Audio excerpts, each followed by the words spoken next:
It's a new year and a new chance for you to make a fresh start with your compliance. For it, we're going to be bringing you a daily tip, strategy, or idea that you can use to improve your program.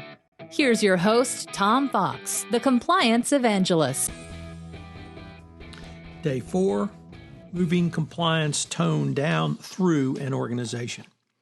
Mike Volkov has said, even when a company does all the right things at the senior management level, the real issue is whether or not that culture has embedded itself in middle and lower management. A company's culture is reflected in the values and beliefs that exist throughout the organization. To fully operationalize your compliance program, you must articulate the message of ethical values and doing business in compliance, and then drive that message down from the top throughout your organization. The 2020 update made clear that a company must have more than simply good tone at the top.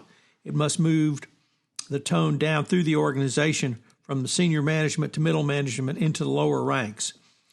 It stated, beyond compliance structures, policies, and procedures, it is important for a company to create and foster a culture of ethics and compliance with the law at all levels of the company.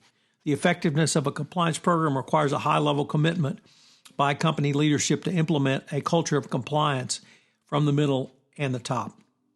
This requirement speaks to the greater role of non-compliance functions in a fully operationalized compliance program. Indeed, one sign of a mature compliance and ethics program is the extent to which the company's other corporate disciplines are involved in implementing and then taking forward a compliance solution. This approach can act as a linchpin in spreading a company's commitment to compliance throughout the employee base.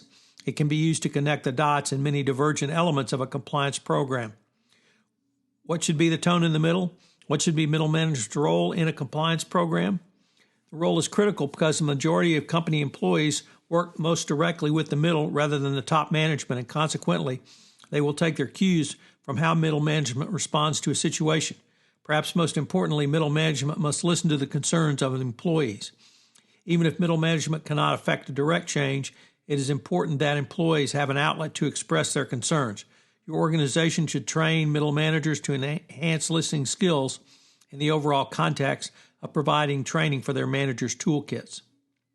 This can be particularly true if there is a compliance violation or other incident which requires some form of employee discipline. Most employees think it is important that there be organizational justice so that the people will believe they are being treated fairly. For if there is organizational justice, it engenders perceived procedural fairness, which makes it more likely that an employee will be accepting a decision that they may not like or disagree with the end result. Even with great tone at the top and positive mood in the middle, you cannot stop there. One of the greatest challenges of a compliance practitioner is how to impact the most frontline employees or the tone at the bottom. One of the things you can do is assemble a compliance focus group to find out how business is done in the field and how it differs from what your company expects from an ethical and compliance perspective. Begin by assembling a group of employees who are familiar with the challenges of doing business in a compliant manner in certain geographic regions to discuss the challenges of doing business ethically and in compliance. Ask them questions about their understanding of your compliance regime. Then categorize the answers into theory and practice of compliance in your company.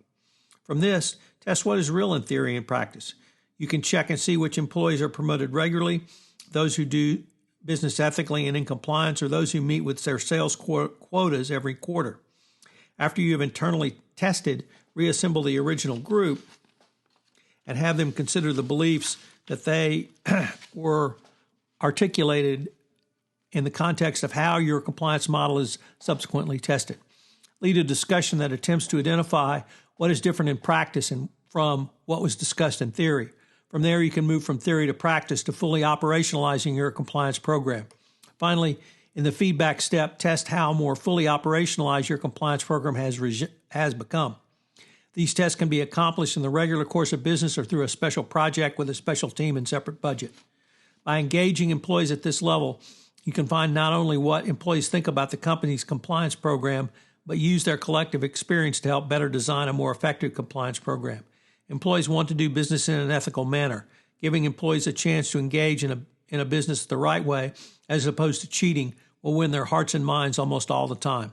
By using this protocol, you can not only find out the effect of your compliance program on employees at the bottom, but you can affect them as well. Employees often look to their direct supervisors to determine what the tone of the organization is and will be going forward. Many employees of large multinational organizations have never had direct contact with a CEO or even senior management. By moving the values of a compliance through the organization, you will be in a much better position to inculcate these values and operationalize compliance with them. So what are today's 3 key takeaways? Number 1, tone at the top. Direct supervisors have the most influence on people in the company.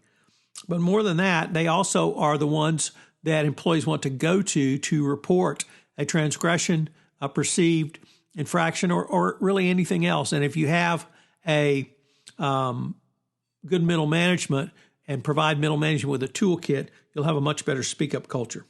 2, give your middle managers a toolkit around compliance so they can fully operationalize compliance. How much training have you given your middle managers? Many companies have not really focused on this as separate training for middle managers on how to respond to a speak-up culture. And finally, number 3, organizational justice is an additional way to help fully operationalize your compliance program. This is Tom Fox again. Thank you for listening to this episode of 31 Days to a More Effective Compliance Program. I hope you will join me for the entire month of January, where I take a look at some of the significant changes in compliance and FCPA enforcement which occurred in 2020 and will help inform your compliance program going forward into 2021 and indeed beyond. 31 Days to a More Effective Compliance Program is a part of the Compliance Podcast Network and a proud member of C-Suite Radio. Thanks so much.